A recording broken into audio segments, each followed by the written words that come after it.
Zone floue, le podcast grenoblois pour parler racisme et pas que. Dans cet épisode avec Uriel, Amar, Ostran et Aïda, on aborde l'ethnopsychiatrie, le tabou et la méfiance de la santé mentale dans nos communautés, le trauma racial, l'épigénétique et nos stratégies de survie. Bonne écoute. Zone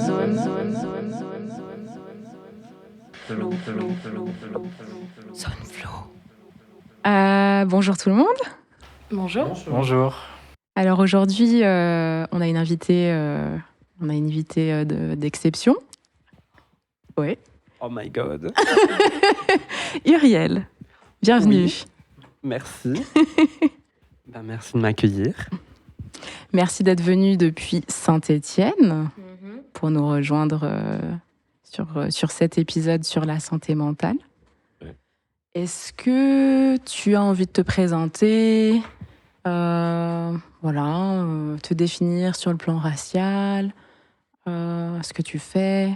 Voilà, tu es libre de te présenter autant que tu le souhaites.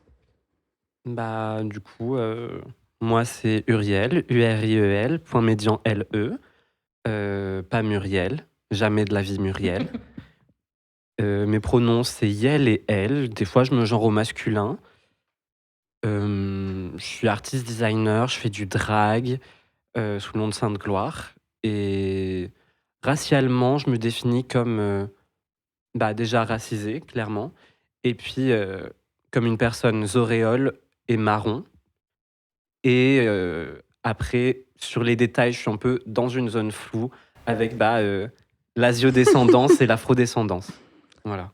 L'asiodescendance ? Asiodescendance. Asiodescendance. Ok. Est-ce que tu peux nous parler un petit peu plus de zoréole, justement, parce que je pense que c'est un mot que peu de personnes connaissent. Du coup, zoréole, en fait, c'est un mot de la Réunion qui, en fait, définit plusieurs types de personnes. En fait, c'est la contraction du mot oreilles en créole, du coup, qui définit, en fait, les métropolitains français et créole, donc zoréole. Donc, ça définit autant les oreilles qui, en fait, sont arrivées à la Réunion et qui s'intègrent et qui participent dans la culture et qui sont presque des créoles d'adoption. Et les personnes, comme dans mon cas, qui en fait sont métisses d'un parent créole et d'un parent oreille. Et pour moi, c'est aussi une façon de dire que en fait, je suis vraiment dans un cas qui est que je ne suis pas exactement créole, mais je peux pas non plus dire que je suis oreille. Et le mot oréole, il a déjà été utilisé pour parler de moi un peu en mode péjoratif, d'une façon en mode ah ouais, en mode t'as fait un bâtard. Ouais. Et du coup, je sais que pour moi, c'est aussi un petit peu de la récupération de ça. Ouais. Ok, ouais. C'est une manière de se réapproprier un petit peu ton identité. Ouais, c'est ça. Et surtout de trouver un terme qui colle bien à une identité que je peine à trouver dans des représentations, quoi. Ok, ouais. Okay. Et marron, parce que c'est la traduction de brown en anglais. On n'a pas vraiment cette traduction, j'ai l'impression, en français, pour des personnes qui auraient la peau marron, mais qui ne sont pas noires ou pas exactement noires. Bien sûr. Ouais. Et en plus, je trouve que ce qui est vachement intéressant, c'est en plus que nous, c'est doublé de la question du marronnage, en fait, dans l'histoire en fait de l'esclavage et de de l'engagisme en France, quoi. Ouais. Ouais, je trouve le terme brown, ça serait presque arabe en France. Mais... Oui. Ouais. En fait, beurre. Moi, quand je pense à brown people, je le traduis comme beurre parce que notre majorité brune en France, c'est les beurs. Ouais. Et je crois que ma mère l'utilisait pour parler justement des personnes arabes. Enfin, je l'ai entendu se dire, souvent ma mère qui est blanche du coup, le terme brown, elle prononce un peu brown, je pense, à la française. Oui, et j'ai l'impression que dans les années 80, c'était un terme un petit peu d'argot, donc qui je pense est un petit peu raciste, comme beurre d'ailleurs. Et, mais ouais, en tout cas, ça s'est dit à un moment donné, je pense. Ouais. Brown ? Brown, ouais, elle dit brown. Oui, ça me dit quelque chose. Ouais, les darons blancs, ils sont un peu dans... Les darons blancs, on en a déjà parlé dans notre pilote. Surtout les darons blancs qui ont des enfants mixtes. Ouais. Ouais. Ok. Et du coup, justement, cette identité zoréole marron, c'est quelque chose que tu travailles d'un point de vue artistique. On va dire que d'un point de vue artistique, ça m'arrive de questionner quand même le rapport au langage, par rapport au fait que, en fait, mon identité zoréole, elle est aussi située par rapport au fait que mon père est venu en France par le BUMIDOM, donc le Bureau des migrations d'outre-mer, qui était eh bien, une autre tactique dégueulasse du gouvernement français. Euh, et que, en fait, ma personne, mon existence, et donc aussi mon identité et mon vécu, en fait, sont vraiment le résultat de l'histoire coloniale française. Et où, du coup, c'est aussi ma relation à la langue, ma relation au français, ma relation au créole, en fait, aussi vachement formée par ça. Et des fois, c'est un peu en pointillé dans ma pratique. Et le marronnage, où du coup, je considère que ma pratique, en fait, c'est... je cherche à m'éloigner de ce dans quoi on a essayé de me forcer de rentrer, quoi. Oui. La déconstruction. C'est ça. Oui. Et la reconstruction. Ouais. Ou même trouver ce qui est en dessous de ce qu'on a recouvert. Et alors ça, En fait, faire une excavation un peu, genre. Ouais. on en a beaucoup parlé justement entre récupérer et potentiellement combler les failles, ce qui nous manque avec, que ce soit de la fiction, que ce soit du lyrisme, de l'esthétique. Ouais. On n'a pas beaucoup parlé, on en a un peu parlé. On l'a abordé. Ouais. On a commencé à l'aborder. C'est ça. Ouais. Ok. Merci beaucoup. Et merci d'avoir fait le trajet jusqu'ici. Ouais, merci beaucoup. Merci pour le couscous de midi. Est-ce qu'on peut faire de la pub à Saint-Ibrahim quand même, qui est un excellent resto kabyle, place Saint-Bruno à Grenoble. Du coup, ça s'appelle chez Saint-Ibrahim au final.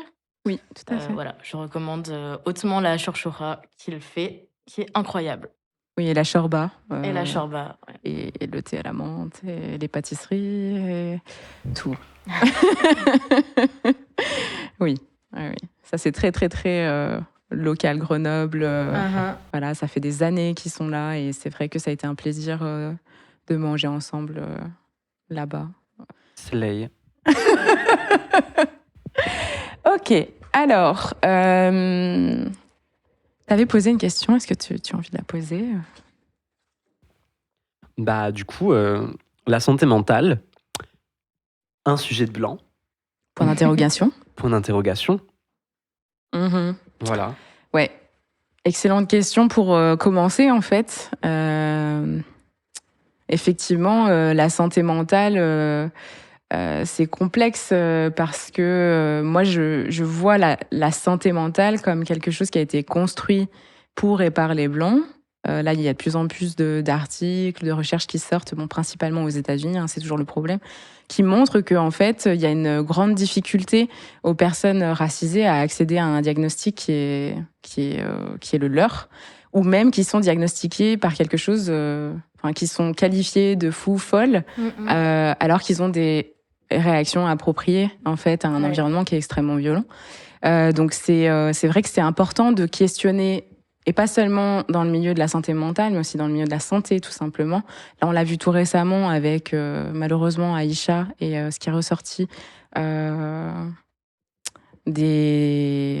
peux pas dire maltraitance, là. Qu'est-ce qu'on peut dire comme terme c'est pas de la maltraitance, c'est un meurtre, quoi. Ouais, c'est du refus d'assistance à personne en danger. Aïcha avait 13 ans. Et donc, le syndrome méditerranéen, c'est quelque chose qui est quand même très implanté en France, par exemple, où on va en parler au personnel de santé, y compris les personnels de santé racisés, leur parler du syndrome méditerranéen et dire, alors attention, en fait, cette dame, elle est algérienne, donc là, elle râle, mais elle a probablement pas si mal que ça. Et voilà, là... commence à sortir de plus en plus progressivement des témoignages de soignants-soignantes qui reconnaissent être tombés dans ces biais, dans ces stéréotypes. Et c'est très important qu'on ait ces témoignages qui viennent de l'intérieur et qui prouvent que voilà, ça a un réel impact, ça tue. Voilà. Encore une fois, le racisme tue. Pardon, du coup, je suis partie sur quelque chose, mais du coup, la question initiale, c'était la santé mentale, un sujet de blanc. Aussi, c'est intéressant comme question parce que du coup, malheureusement, dans nos communautés, il y a un énorme tabou aussi. S'autoriser, en fait, à parler de la santé mentale. Ouais. Qu'est-ce qui se passe à l'intérieur? Et Ouais. oui. Mais je sais pas si. Je pense que le tabou, ouais, il trouve aussi ses racines dans quelque chose de très ancien, dans le sens où c'est aussi les Blancs qui sont venus avec cette idée d'ethnopsychiatrie d'abord dans certains pays, comme par exemple en Algérie où on a eu, avant Fanon, on a eu à l'hôpital Blida à Joinville des personnes comme Caro Terce et je me souviens plus du nom de l'autre, deux ethnopsychiatres. Genre vraiment horrible, vraiment horrible avec des théories hyper racistes, indigénistes et cetera, qui, représentaient l'indigène comme quelqu'un de stupide, comme quelqu'un, enfin, avec toutes voilà, ces parallèles avec une forme d'animalité, de violence et tout et du coup, forcément, je me dis que la méfiance aussi, ben, elle est assez logique quand, bah, à la base même de ce qu'on appelait ethnopsychiatrie ou psychiatrie là-bas, on avait ce truc d'enfermement, on avait ce truc de ouais, cette vision horrible en fait, des personnes indigènes et tout, c'est peut-être aussi logique qu'on puisse s'en méfier en tant que personne afrodescendante ou autre, enfin juste personne non blanche en fait. Oui, tout à fait.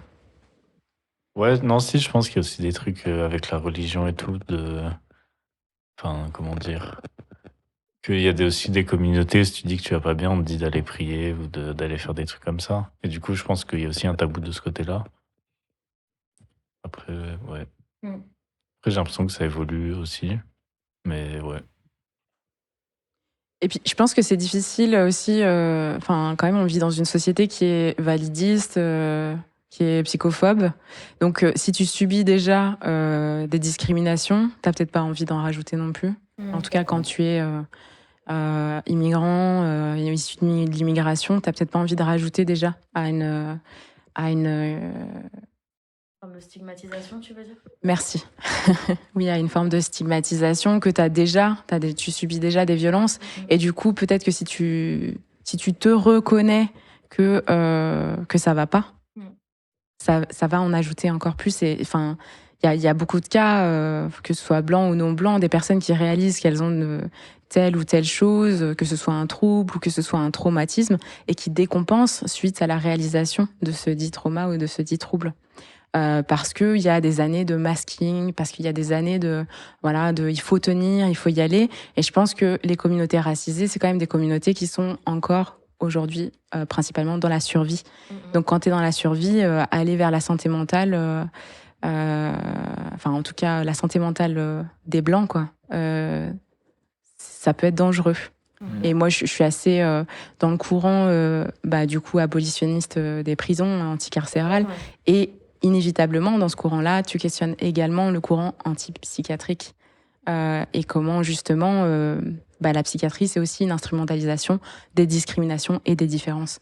Donc, quand tu es issu de la pauvreté, quand tu es issu de l'immigration, oui, tu vas souffrir, tu vas avoir des traumatismes qui sont liés à ça. On n'est pas dans une société qui reconnaît ces choses-là comme des traumas. Et donc... oui, c'est une violence supplémentaire. Ouais. Enfin, désolée, je parle beaucoup. Non, c'est intéressant. C'est ton sujet, hein. Non, mais dis pas ça. On va le couper si tu veux.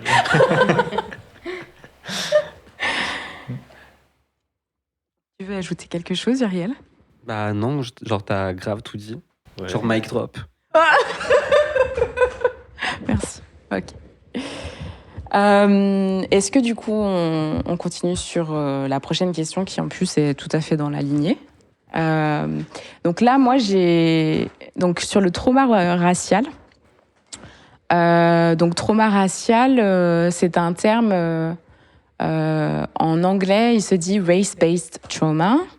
Il a été reconnu par Robert T. Carter, qui est un docteur en médecine légale et professeur de psychologie à l'Université de Columbia aux États-Unis. Et donc, là, je vais citer un article de Estelle Depris, qui tient le compte Instagram Semblant de Rien, et qui tient régulièrement aussi des conférences justement sur l'impact traumatique de la suprématie blanche. Elle a aussi rédigé donc son son mémoire sur le sujet. Et là, c'est un article qui s'appelle « Trauma racial, l'impact du racisme sur la santé mentale ». Donc, les recherches de ce docteur indiquent que les expériences de discrimination raciale sont susceptibles de provoquer des symptômes similaires à ceux du stress post-traumatique. L'exposition directe, agression verbale, physique ou indirecte, à ces expériences négatives a le pouvoir de déclencher un trauma. Aussi, le simple fait d'être témoin d'une discrimination à l'encontre d'un membre d'un groupe racisé peut déclencher ce phénomène. De plus, la particularité du traumatisme racial réside dans son impact intergénérationnel. Alors qu'aux États-Unis, plusieurs chercheuses travaillent sur cette question et suggèrent des pistes de définition intéressantes, rares sont les études qui abordent ce sujet en Europe. Un autre type de cas rencontré... Oh mon Dieu, excusez-moi, je suis un peu perdue dans mes... T'inquiète. Ok. Donc là, il y a un témoignage de Zélia qui dit « Je suis afro-descendante. C'était peu de temps après la mort de George Floyd. J'étais dans un bar bruxellois avec des amis et on parlait du mouvement social que cet événement malheureux avait déclenché. Un ami m'a fait la réflexion. Vous ne trouvez pas que vous exagérez ? Jusqu'à retirer des statues. Pendant que j'essayais d'argumenter, de défendre le mouvement, j'ai commencé à hyperventiler et à pleurer de façon incontrôlée. Tout mon corps tremblait. Aujourd'hui, dès que je pense à cet événement, je ne peux m'empêcher de pleurer et je ne fréquente plus ce genre de personnes, ce groupe de personnes. » Voilà. Ok, donc ça, c'était la définition du trauma racial. En tout cas, donc ça, c'est un article d'Estelle Depris. Moi, c'est quelqu'un que j'aime beaucoup, qui travaille, donc qui est en Belgique. Et c'est vrai que c'est rare qu'on ait des personnes qui se penchent sur la question, dans les pays francophones. Et c'est important. Voilà. Ouais. La question, c'est, considérez-vous avoir une forme de trauma racial ? Et si oui, quand, comment en avez-vous pris conscience ? Voilà, c'est une question un peu, un peu floue. Pour préciser un petit peu, quand on parle de trauma racial, du coup, on parle de quelque chose qui n'est pas uniquement collectif, mais aussi individuel.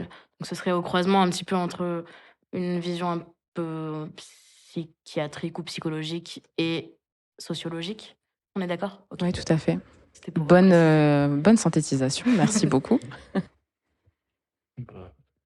Ouais, je peux y aller si vous voulez. Je pense que oui. Enfin, je suis racisé en France, je subis du racisme, voilà. Il n'y a pas plus de choses à dire, mais quand est-ce que je m'en suis rendu compte? Franchement, je saurais pas dire. Mais ouais, je crois aussi beaucoup que c'est des traumas qui sont hérités aussi de ce qu'ont subi nos peuples et nos ancêtres et tout ça, que je crois que aussi une grosse partie du trauma que je vis, c'est des traumas aussi que de la colonisation, des traumas des massacres, des traumas de tout ça, et c'est aussi des trucs qu'en fait on vit encore aujourd'hui et qui sont encore palpables pour nous. Du coup, c'est ouais. Et aussi, enfin, pour parler de l'actualité, on sait ce qui se passe en Palestine et que juste voir des images et entendre ce qui se passe, ça nous rappelle aussi ce qu'ont vécu nos grands-parents. Que ouais, moi, mes grands-parents, ils sont nés sous la colonisation française et ils ont participé à la guerre d'Algérie, enfin la guerre de libération nationale. Et ouais, en fait, c'est pas nouveau ce qui se passe en Palestine, c'est aussi des choses qu'on a vécues et c'est aussi pour ça ça nous affecte autant, je pense. Ouais. Je rejoins ce que dit Amar sur cette expérience. Je pense que pour moi, ça a été assez progressif au final. Je pense que je m'en suis rendu compte évidemment en voyant aussi la santé mentale de mon propre père se dégrader. Et en entendant ces expériences aussi, par exemple au travail de propos racistes en fait à son encontre, etc. Et je m'en suis rendu compte surtout parce que, comme je l'ai déjà dit dans le premier épisode, dans ma famille, on était plutôt une famille qui allait vers l'assimilation. Et il y a tout ce truc de... ok, donc en fait, même si tu essayes coûte que coûte d'être, voilà, encore une fois, pour reprendre ce terme, le bon arabe ou le bon non-blanc, en fait, tu vas toujours subir. Enfin, tu vas toujours payer les frais de tout ça. Donc, il y a ce déclic aussi qui se fait au fur et à mesure et qui te fait, je pense, réaliser que t'es pas blanc, en fait, tout simplement. Et puis, bah, comme disait Amar, les images qu'on peut voir dernièrement et tout ce qui peut se passer, qui, encore une fois, ne sont évidemment pas des faits nouveaux, ça appuie aussi sur ce truc de... bah, j'ai lu un article récemment sur tout ça, qui était assez intéressant et qui disait en fait que... oui, qui disait qu'en fait, bah, par exemple, les Palestiniens, les Palestiniennes avaient sans cesse la nécessité de prouver leur innocence pour mériter les soins, en fait. En fait, juste pour mériter de ne pas mourir, tout simplement. Et du coup, bah, en fait, elles, sinon, à partir de base, elles sont présumées violentes. Et donc, elles mériteraient la violence. Et voilà, j'ai trouvé ça super pertinent, en fait, parce qu'au final, ça résonne énormément avec l'histoire coloniale aussi. Et juste, bah, ça en dit long. Et ouais, cet article s'appelait Why Palestinians Audition for Your Empathy. Et il faut que je retrouve le nom de la personne qui a écrit cet essai, qu'on pourra peut-être mettre en description. Oui, avec plaisir. Merci. Oui, effectivement, c'est ça, c'est que là, dans le cas des Palestiniens, c'est parce qu'ils sont déshumanisés aussi qu'il faut constamment qu'ils prouvent leur traumatisme. Mais en fait, si on est des personnes racisées, des personnes conscientisées, en fait, à toutes ces... C'est pas parce qu'on est racisé qu'on est forcément sensible à leur souffrance, parce qu'il y a du racisme internalisé dans certains cas. Mais du coup, pour les personnes qui en ont conscience, c'est vrai que c'est vraiment une souffrance, parce que... nous, on n'a pas besoin de ce processus de réhumanisation. On voit déjà des humains qui souffrent. Et donc, c'est une souffrance qui nous est infligée indirectement aussi. Bon, quand bien même, il y a une différence entre être actuellement à Gaza et Bien être sûr, chez nous ici. Et en parler. Mais du coup, c'est vrai que moi, j'ai vu un post passer. Je le listerai aussi dans les références de l'épisode, qui disait que, en fait, on parle de stress post-traumatique, mais dans le cas des enfants et des personnes qui vivent en Palestine, il n'y a pas de post-traumatique. C'est un trauma qui est actuel, qui est aujourd'hui. Et réactualiser sans cesse, quoi. C'est ça. Et puis aussi, en fait, malheureusement, l'outil psychiatrique peut être utilisé à l'encontre aussi de ces populations. La notion du sauvage, la notion de... Enfin, voilà, c'est des choses qui sont héritées, comme tu le disais, de l'ethnopsychiatrie. Ça fait extrêmement longtemps qu'on calcule le crâne, par exemple, des femmes pour dire qu'elles sont moins intelligentes que les hommes. Enfin, toutes ces choses-là, quand même, c'est quand même l'histoire de la médecine. C'est une histoire coloniale aussi. Et donc, tout comme pour les Palestiniens, qu'on va dire, voilà, ils sont sauvages ou ils sont fous. Ou, voilà. Et du coup, ça va être une justification pour être violent envers eux, parce que ce sont eux qui sont dangereux. Ce sont eux qui sont violents. Et du coup, ce sont nous, ici, personnes racisées, qui sommes violentes et qui sommes dangereuses. Ouais, il y a toujours d'un côté une forme de rationalité et de modernisme qui serait opposé à quelque chose qui aurait trait à l'irrationalité et la folie, effectivement. Mais c'est aussi un peu sur le thème en même temps que tu as évoqué par rapport aux enfants palestiniens et par rapport en fait, au sujet du trauma racial qui est soulevé. En fait, il y a par exemple l'étude de Rachel Yehuda, qui est biologiste et qui est américaine, et qui en fait a publié une étude dans laquelle en fait elle a comparé les taux de cortisol dans le sang en fait des descendants de survivants de l'Holocauste et des bébés de femmes ayant assisté au 11 décembre, au 11 septembre 2001. Et du coup, justement, en fait, il y avait ce marqueur dans le sang qui était présent. Et sur un petit peu plus d'analyse, etc., on a pu trouver un marqueur épigénétique et en fait héréditaire, biologique, en fait, non pas du trauma en lui-même, mais en tout cas d'une prédisposition innée en fait aux troubles anxieux, aux troubles dépressifs, à des comorbidités en fait psychiatriques, etc. Et où en fait ce sujet-là, il peut être en fait étendu en fait. Je pense effectivement en fait à toutes les personnes en fait qui descendent de personnes qui ont été touchées en fait par la guerre d'Algérie, qui en fait ont été touchées par l'esclavagisme, ont été touchées par les politiques et les actes politiques dégueulasses de l'État français. Et en fait, je sais que moi, en fait, ma première crise d'angoisse, elle était, je crois, à 3 4 ans. Et je m'en souviens parfaitement.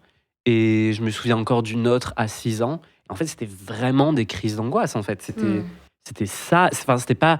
Enfin, c'était au sens clinique du terme, je le reconnais en tant que tel. Et en fait, comment t'expliques qu'un enfant, Ouais. en fait, faisait...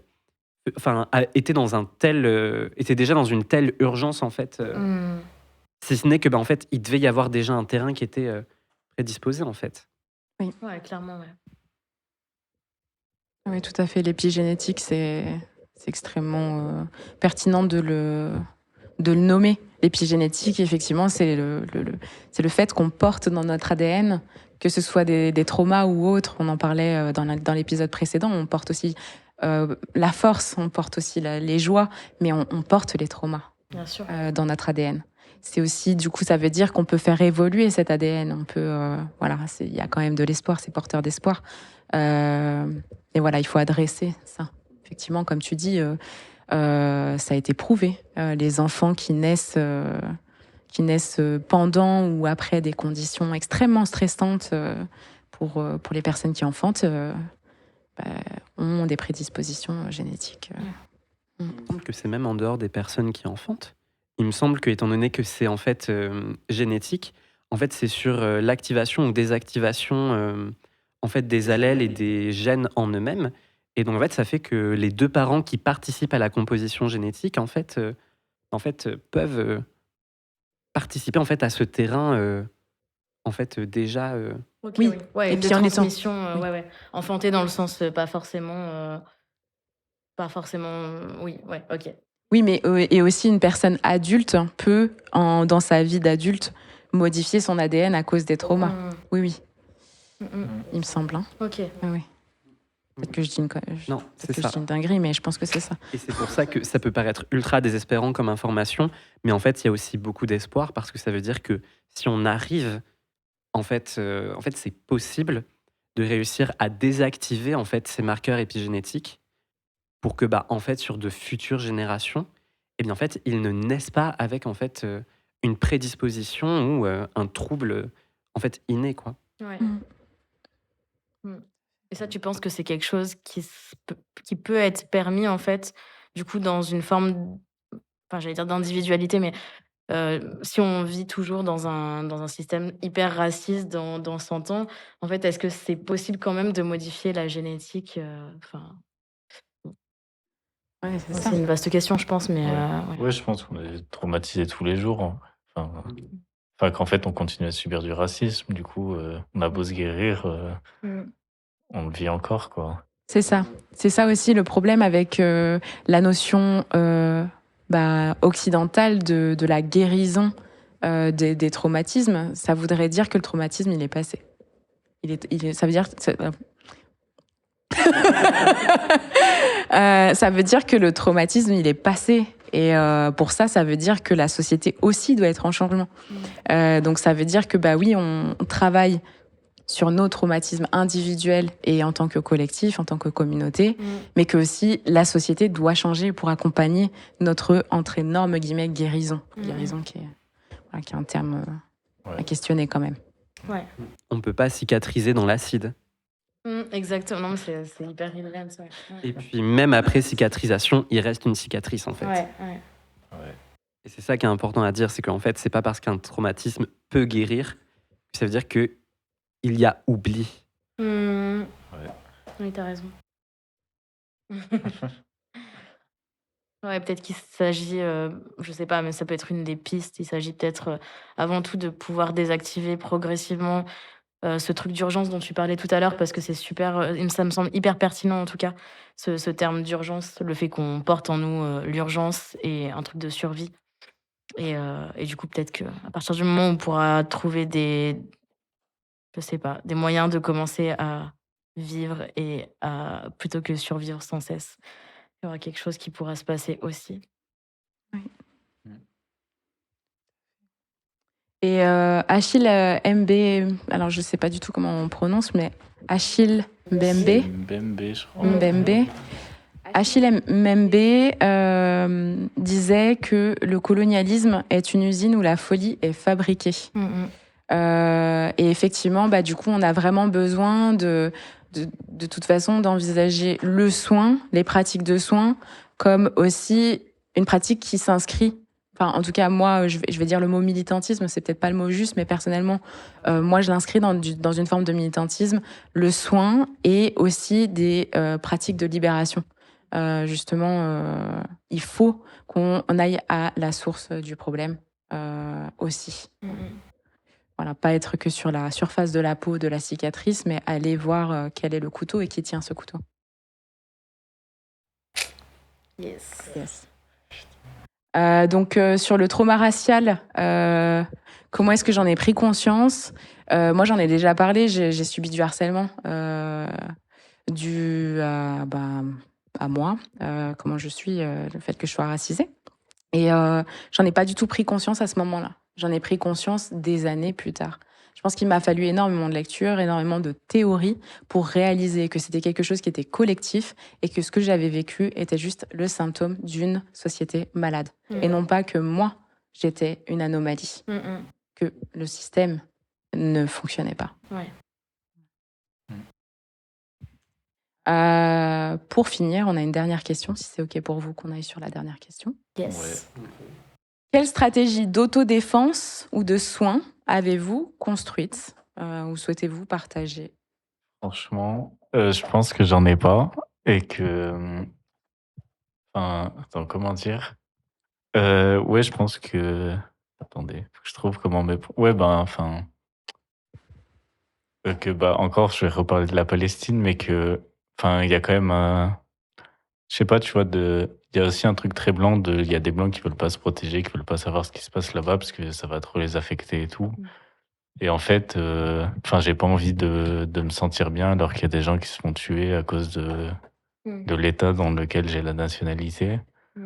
Ouais, j'ai pas envie de me protéger de ça non plus. Enfin, je considère aussi qu'il y a un truc très blanc et très occidental d'avoir la santé mentale comme quelque chose de très personnel, alors qu'en fait, on est aussi en train de faire société à plusieurs et que, enfin, si la société va mal, je vais mal parce Ouais. que, ouais, c'est ça, quoi. Ouais, ça rejoint aussi tous ces trucs de développement personnel. Enfin, certains courants de développement personnel qui sont hyper dangereux et hyper individualistes, ouais. Bah ouais, carrément.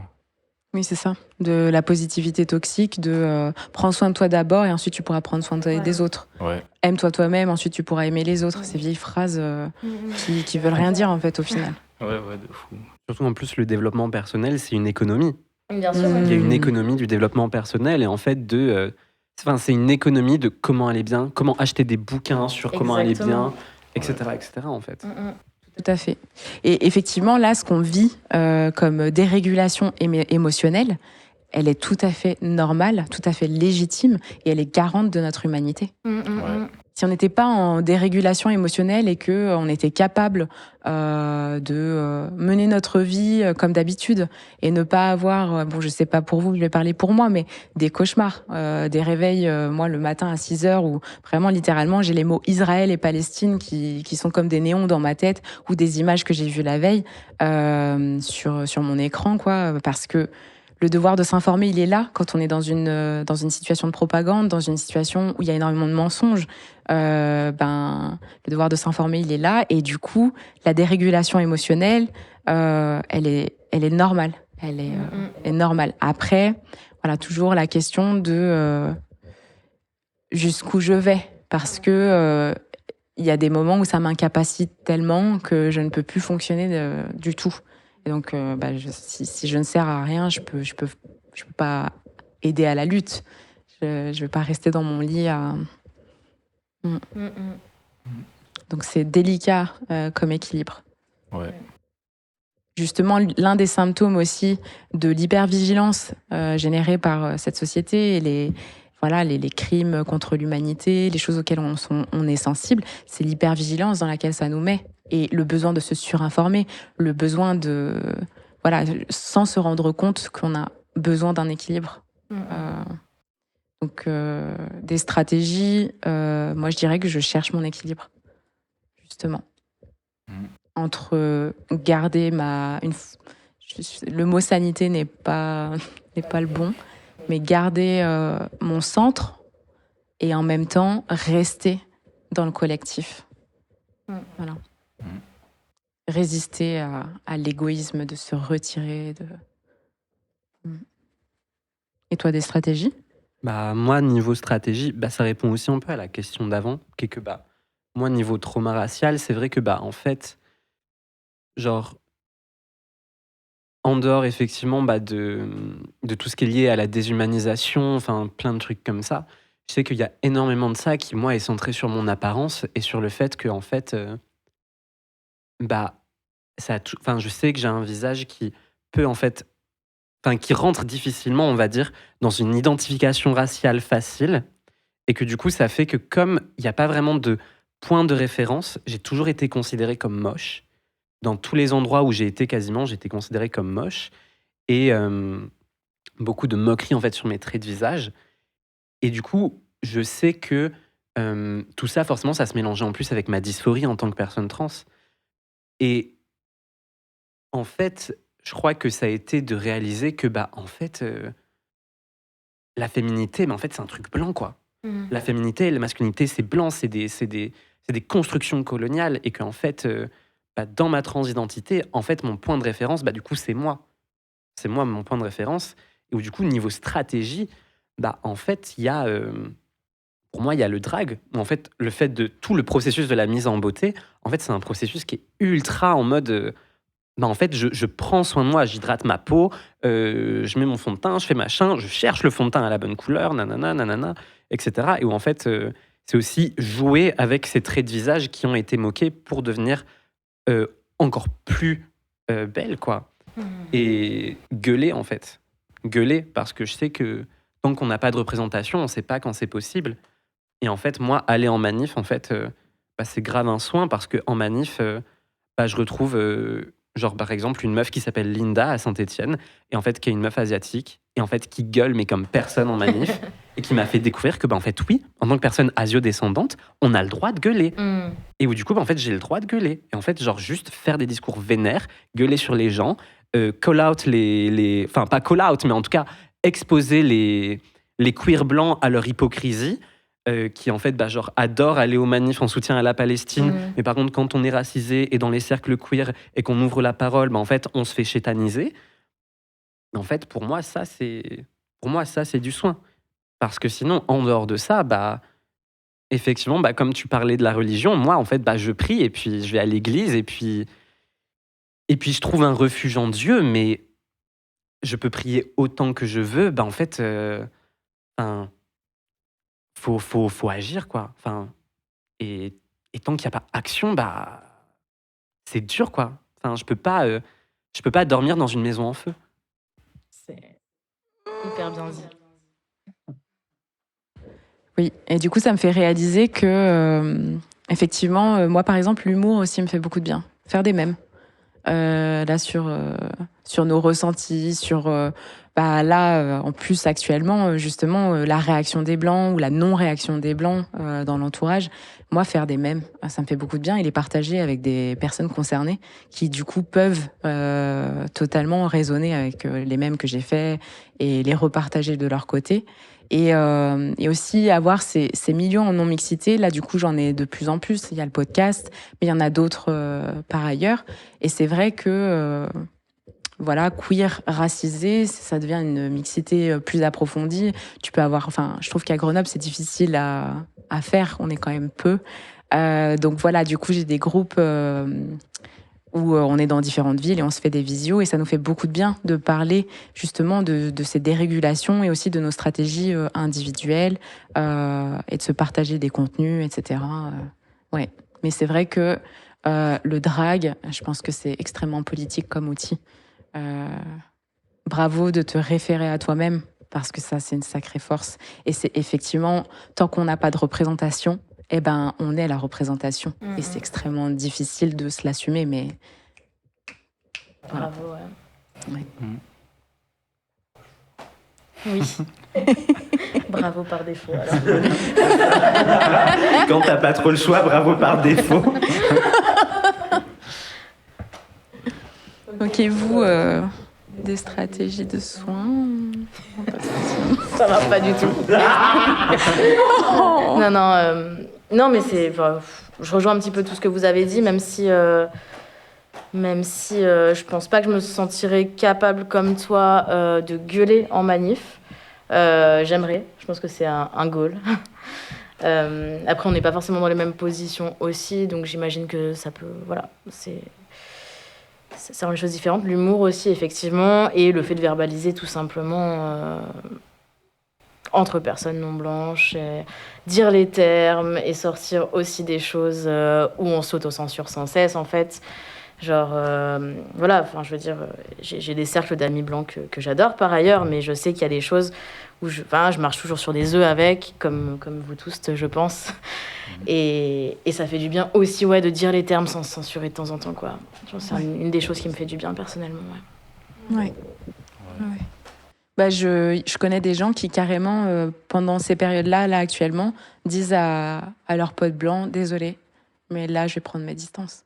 Parce que c'est pas des potes qui peuvent accueillir leurs besoins. Là, justement dans cette dérégulation et dans ce besoin d'action, dans ce besoin d'en parler qui est légitime. Je sais que moi, au tout début de la réalisation de Métro Ratio, en vrai, moi j'ai dit à tous les blancs de mon entourage, là, je veux plus qu'on me touche en fait. Je supporte plus le toucher des blancs, donc là, période durant laquelle, Mama, il y a zone, il y a non-zone, quoi. Ouais. Mais oui, je suis d'accord que c'est aussi grave agréable de genre se retrouver avec des potes. Tu te mets à une chaise et puis silence. Bon, les blancs. Et puis là, ça crache. Ça fait trop du bien. Ça fait trop du bien, ouais. Ce que eux, considéreraient comme du racisme anti-blanc n'est en fait juste que une expression saine de... Enfin, nous, on a subi des violences, on est dans un état de terreur, etc. Et bah oui, de temps en temps, bah oui, il y a de la colère et encore heureux parce que la colère, elle dit de nous, elle dit beaucoup de nous, elle porte un message, on en a déjà parlé, mais la colère, elle porte ce message du ras-le-bol et de la limite. Ouais, de la limite, ouais, clairement. Au moins qu'on puisse l'exprimer sans s'auto-censurer, comme tu le disais, Austran. Bah, du coup, moi, quand même, au niveau des refs et tout, bah, moi, un podcast qui m'a quand même vachement aidé quand j'étais au début de toutes mes réalisations, c'est un podcast qui s'appelle À ta ceinture, mets casque. Donc, j'ai pas envie de l'épeler parce que c'est galère. C'est en créole, en vrai, ATASSY IR, c'est SYNTIR, je crois. On va l'écrire. Ouais, voilà, au pire. J'aime trop cette épreuve. Voilà. Et, C'est super intéressant. et où du coup, en fait, genre, à ta ceinture, mets casque, ou du coup, attache ta ceinture, mets ton casque, en bon français. Du coup, qui est notamment, en fait, surtout fait par des personnes créoles qui sont expats ou qui essayent de se repatter et qui sont dans le truc du retour au pays, PEI, et où, en fait, c'est vachement intéressant, pour moi, en tant que personne privée de ma terre, quoi. Donc voilà, qui est assez cool et qui aussi parle même de trucs sympas en mode si vous voulez apprendre sur grand-mère Cal et des trucs comme ça, genre c'est trop bien. Trop bien, ça donne envie de ouf. Merci. Mais du coup, c'est en créole et en français, donc c'est peut-être pas accessible à tout le monde. Ok. Et moi, j'ai un épisode de podcast que je vous conseille, c'est Self-Care ta mère. Quel est l'impact du racisme sur la santé mentale du coup, le podcast s'appelle Encore heureux. Et c'est avec Yaucha d'Almeida. Ça parle de microagressions, de charges raciales, d'hypervigilance, de la création du faux self pour se protéger dans la société raciste. du racisme internalisé et justement de ce qu'on a abordé, de ne jamais pouvoir de sortir de cette société raciste et du coup de guérir des traumas raciaux. Voilà, et bien évidemment, Estelle Depris et son travail. Vous avez également des psychologues racisés qui font des formations et qui sensibilisent, comme Rakika.